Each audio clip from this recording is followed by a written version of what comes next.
Student अभी ना question number 6 है। ये कह रहे हैं bag contains lemon flavoured candies only.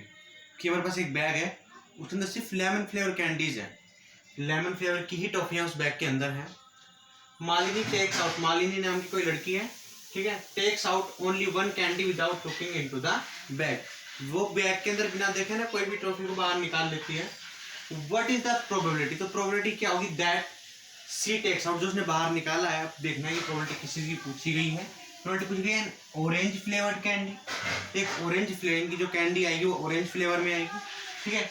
दूसरे में पूछा गया ए लेमन फ्लेवर कैंडी, और एक लेमन फ्लेवर में भी कैंडी आएगी, ठीक है। तो आपने दो प्रोबेबिलिटी बतानी है। फिर से क्वेश्चन समझ लीजिए, एक बैग, ए bag contains lemon flavour candies only, कि एक बैग है उसके अंदर सिर्फ लेमन फ्लेवर की कैंडी, यानी कि बैग है ना, उस बैग के अंदर सिर्फ लेमन फ्लेवर की, ना ऑरेंज है ना कोई ना मैंगो है, कोई भी और प्रकार की टॉफी नहीं है। उसके अंदर जो टॉफी है सिर्फ उसके अंदर लेमन का स्वाद आता है, लेमन फ्लेवर्ड कैंडीज है। Malini takes out only one candy, ठीक है ना, मालिनी सिर्फ एक टॉफी को जैसे बैग में हाथ डालती है और एक ही टॉफी को वो बाहर निकालेगी without looking into the bag, bag के अंदर बिना झाके। What is the probability, तो क्या चांस होंगे, क्या प्रोबेबिलिटी होगी दैट सी टेक्स आउट, जिसने बाहर निकाला है ए लेमन फ्लेवर कैंडी, ठीक है। ए लेमन, सबसे पहले फर्स्ट पार्ट सॉल्व करते हैं, ठीक है। तो यहाँ पे मैं लिखूंगा, देखो प्रोबेबिलिटी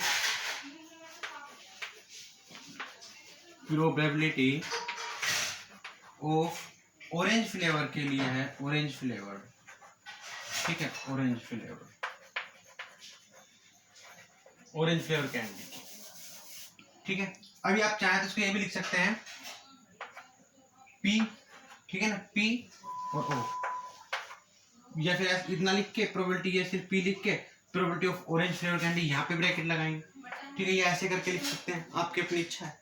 कितनी बात समझ में आ रही है। फिर फॉर्मूला क्या था आपके पास, नंबर ऑफ फेवरेबल आउटकम्स, कोई भी चीज की प्रोबेबिलिटी निकालने के लिए फॉर्मूला बताया था आपको। मैं ये स्टेप यहाँ पे करता हूँ, तो मैं यहाँ करता हूँ नंबर ऑफ फेवरेबल आउटकम्स, ये चीज क्या होती है कि कितनी बार वो चीज आई है, कितनी बार क्वेश्चन की फेवर में वो चीज है। जैसे हमारे से पूछा जाता था कि 1 2 3 4 5 6, तो इवन नंबर क्या है, इवन नंबर की प्रोबेबिलिटी पूछी जाती है, तो फेवरेबल केस क्या होगा, यहाँ पे इवन नंबर होगा। भाई इवन नंबर की प्रोबेबिलिटी पूछी गई, तो इन नंबर में से जो इवन नंबर है वो फेवरेबल केस हो गए ना मेरे, तो 1 2 और 3 ऐसे देखना था। तो ये हो गया नंबर ऑफ फेवरेबल आउटकम। नीचे क्या होता था, टोटल आउटकम। तो ऐसे करके हमारे पास फॉर्मूला था, ठीक है। तो लेकिन इसने यहाँ पे ना तो ये दे रखा है कि टोटल जो कैंडीज है उसके अंदर वो है कितनी, सिर्फ इसने ये दे रखा है कि लेमन फ्लेवर कैंडीज निकालने की प्रोबेबिलिटी बताओ, सॉरी ऑरेंज फ्लेवर कैंडी की आपने प्रोबेबिलिटी बतानी है। अब इसने दिया था कि बैग के अंदर ना सिर्फ लेमन फ्लेवर कैंडीज है, तो ऑरेंज फ्लेवर है ही नहीं। जो ऑरेंज फ्लेवर है ही नहीं तो कितनी होगी, 0, यानी कि तो इम्पॉसिबल केस हो गया ना, इम्पॉसिबल हो गई प्रोबेबिलिटी। जब उस बैग के अंदर ऑरेंज फ्लेवर है ही नहीं तो निकालूंगा कहाँ से, समझ गए। सारी जो है लेमन फ्लेवर कैंडीज आएंगी। ऐसे ही आपने दूसरा इसका सेकंड पार्ट समझना है। सेकंड पार्ट भी बहुत ईजी है, बस इसमें इतना ही करना है आपने, 0 इम्पॉसिबल हो गई ना, ये इतनी बात समझ में आ गई।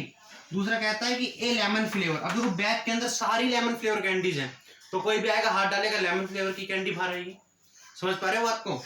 तो यहाँ पे क्या लिखेंगे, प्रोबेबिलिटी, ठीक है ना, प्रोबेबिलिटी ऑफ लेमन फ्लेवर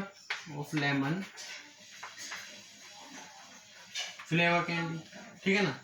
तो पी ऑफ ऐसे करके लिख लेंगे एल करके ना, तो नंबर ऑफ फेवरेबल आउटकम्स और फॉर्मूला लगाएंगे, तो ये कितनी हो जाएगी, 1 हो जाएगी, क्योंकि उस बैग के अंदर सिर्फ लेमन फ्लेवर कैंडी, तो मैं हाथ डालूंगा और बाहर निकालूंगा तो लेमन फ्लेवर कैंडी बाहर आएगी। ओके, तो ये था आपके पास क्वेश्चन नंबर 6। इनमें सिर्फ ये बात तो आपने समझनी है, छोटी छोटी बातें। Thank you. क्वेश्चन नंबर 7 है, ये कह रहा है कि it is given that in A group, कि दिया हुआ एक ग्रुप के एक समूह है ऑफ 3 स्टूडेंट, 3 विद्यार्थियों का एक समूह है, the probability of 2 student not having same birthday, ठीक है। 3 विद्यार्थियों का 3 स्टूडेंट का एक समूह, एक ग्रुप है, उसके अंदर 2 विद्यार्थियों का ना सेम बर्थडे नहीं होने की प्रोबेबिलिटी क्या है, 0.992, 0.99।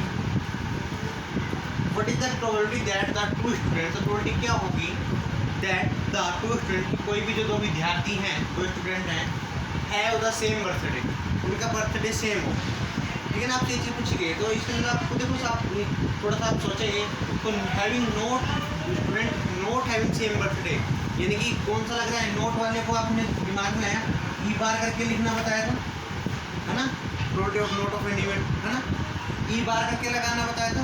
तो ये चीज़ आपको दे रखी है 0.992, ठीक है, और आपने पी क्या निकालना है कि सेम बर्थडे होने की क्या है, यानी कि आपने निकालना क्या है, ये चीज़ निकालनी है, ये तो ये निकालने का फॉर्मूला भी आप लोगों के पास है। बहुत इजी क्वेश्चन है, सिर्फ समझना है थोड़ा सा। देखो तो ये कह रहा है कि मैं यहाँ पे एकदम प्रोबेबिलिटी को स्टूडेंट्स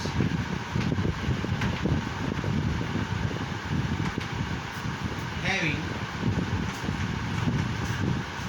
ठीक है, probability of two students not having the same birthday, not having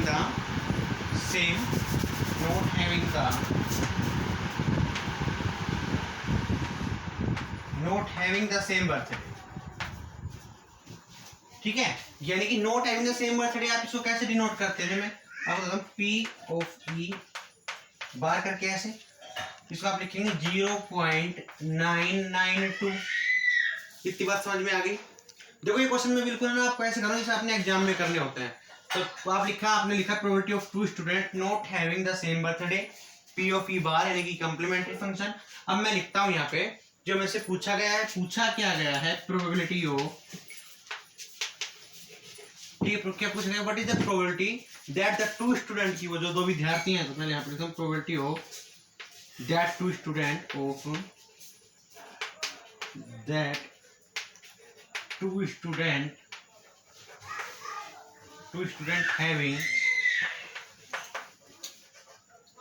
having same birthday, ठीक है, having same birthday, ठीक है। तो ये जो पार्ट है आप लोग तो यहीं पे करेंगे, मेरे पास स्पेस कम था इसलिए मैंने थोड़ा सा नीचे लिख दिया है। तो ये होगी probability of that two student having same birthday. इसको आप कैसे लिखेंगे, पी ऑफ ई बार करके, ठीक है ना। मैंने आपको ये तो बताया था जब नोट फंक्शन वाला हो, कॉम्प्लीमेंट फंक्शन ऐसे लिखेंगे, प्रोबेबिलिटी ऑफ ई वाला ऐसे लिखेंगे। आपको इसका फॉर्मूला भी मैंने बताया था। तो फॉर्मूला देखो अब आपने निकालना है प्रोबेबिलिटी ऑफ ई, है ना, ये निकालना है। तो ये ई बार निकालने का फॉर्मूला था कि 1 माइनस प्रोबेबिलिटी ऑफ ई, ऐसे ही बताया था ना, प्रोबेबिलिटी ऑफ ई बार निकालने का। अब निकालनी प्रोबेबिलिटी ऑफ ना, तो ये कहेगा 1 माइनस प्रोबेबिलिटी ऑफ ई बार। आ गई बात समझ में। तो प्रोबेबिलिटी ऑफ ई यहीं पे रहा और 1 माइनस, भाई 1 फॉर्मूले में होता है, माइनस कितनी थी 0.992। अब इसको सॉल्व कर देंगे। देखो मैं बताता हूँ, कई बच्चों को हो सकता है डेसिमल वाला सब्ट्रैक्शन भी ना आता हो। तो 1.00 लिख दिया आपने।